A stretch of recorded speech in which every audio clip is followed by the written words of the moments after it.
You know what? That might have not even been the one that didn't spin. That one spun just fine. Goodness sakes.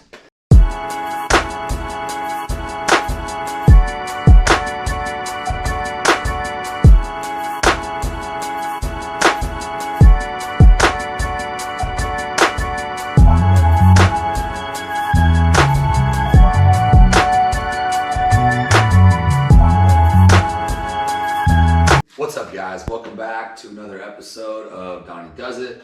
Today we are working on the 85 4Runner. I'm going to be putting in a body lift today.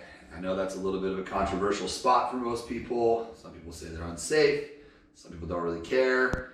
I'm in the camp that they're pretty safe if they're used in moderation. So we will be installing a 1-inch body lift. I'm going to show you why. Stay tuned. Now I know a lot of people are going to say, body lifts are so unsafe. Why would you do a body lift? I'm doing just a little tiny body lift. It's minuscule. And there's a couple reasons why I'm going to show you. Right down in here, we have a little bit of a clearance issue. It's not bad. It's just barely even touching. You can probably see it in there if I get the camera just right. But it's enough to where it's probably going to rattle, probably going to melt that heat shield.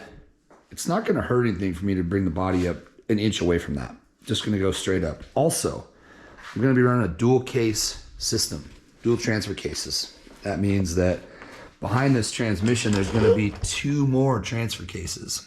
And what I would like to do is bring those transfer cases up.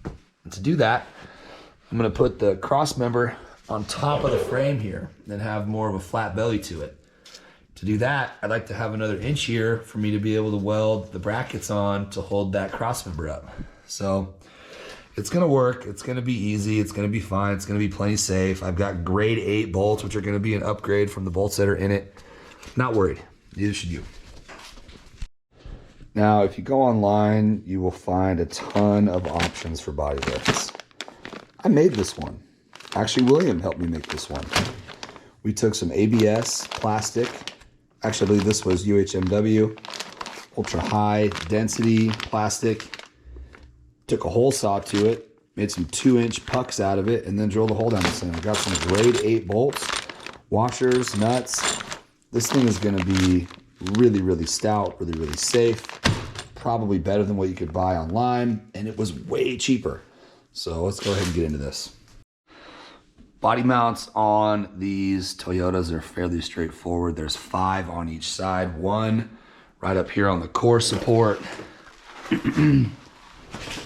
And then as we go down the frame, 1 here about under the driver's door, 1 here behind the seat, and then there's 1 all the way in the back, right under there. So we're just gonna loosen up the bolts on one side, then we're gonna take the bolts all the way out on the other side, jack it up just a little bit, put our 1-inch pucks in there, set it back down, put the new bolts in, and we're done. So we're gonna start by loosening each of these up. Got my big gun out, probably overkill. In fact, it's actually not gonna fit on the front one, so, well, maybe it'll fit. Let's see if we can get it to go. Nope, not gonna fit on this one. Let's go to these ones first. Get a wrench on the other one. Let's just go to this one here.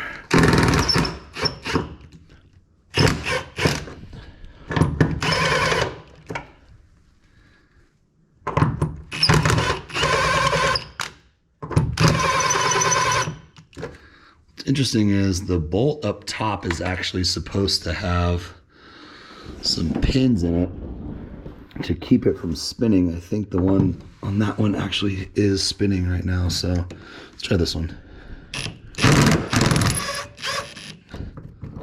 All right, that one's working the way it's supposed to, so we'll get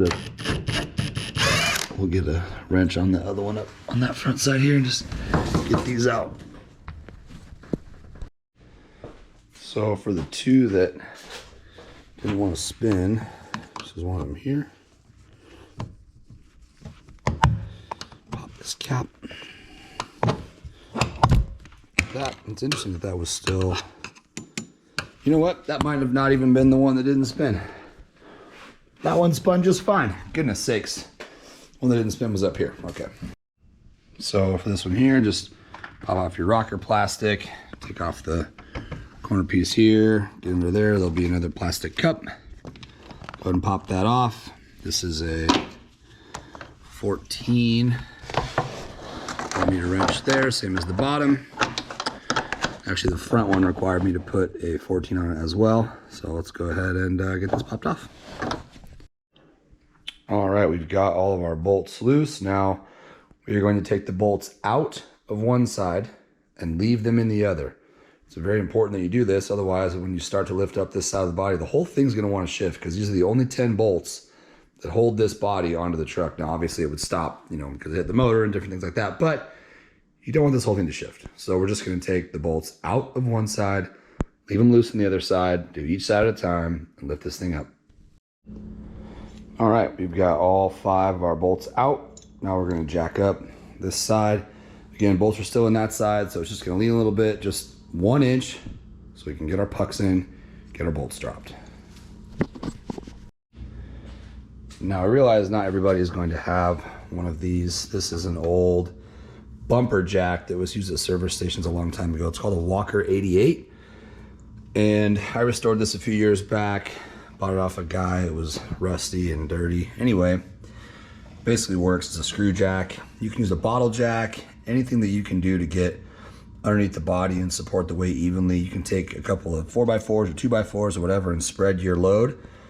Do it right between the 3rd and 4th body mount to kind of get it even.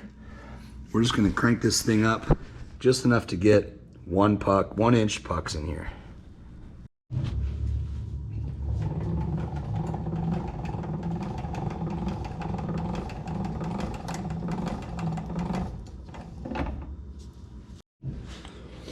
All right, as you can see, we've got enough space to put our puck up in here. The puck is going to go over the top of the body bushing and underneath the body. So right in between the body and body bushing. Once we've got that in there, we're going to take our bolt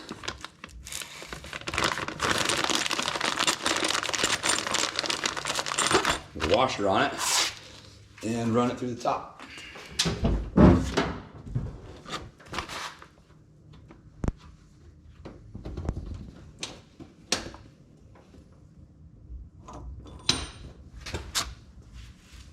Just like that. These go back on here like this.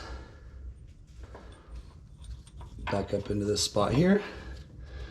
Nut and washer will go on there, and that is a 1 inch body lift. So let's do that 9 more times. Now I went ahead and reused the factory washers. It's not really necessary. You can just do a fender washer, probably even just a regular washer, but I thought it looked nice and it had a ton of surface area, so I was able to fill up that hole nicely. Anyway, let's get them tightened up. So I'm gonna use the front. It's the easiest to see. We've got nut, puck, bushing, washer, bushing, washer, nut. Just gonna slide these down, not too hard, but get them on there good.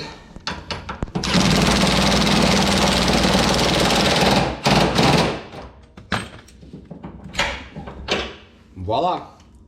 Just gotta do that all the way around. All right, all our pucks are in, all our bolts are in, all our nuts are tight. Let me show you what this was for. You remember that we were touching on the firewall previously. Now, we're not. Got plenty of clearance on both sides. Away from our heat shield that we added, no longer touching. And also, down in here, we've got a little gap between our body and our frame here. Our goal is to be able to put our transmission cross member right up here, weld that in or bolt it in, maybe both, probably bolt it in first, then weld it in. And then our transmission and transfer case will be able to be pushed all the way up, maybe even up to about the frame rail height, and have a nice flat belly under here. So success.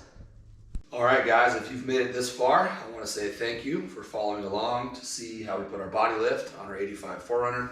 I'd be willing to bet that you can't even tell unless you're really looking for it, and that makes me super excited. So don't forget to like and subscribe. That way you can follow along with the rest of this build. We're just getting to the nitty-gritty stuff. We're going to be doing our 3-link in the front, lift springs in the rear. Everything's going to start slowly coming together, and this thing's about to be on the road. Thanks.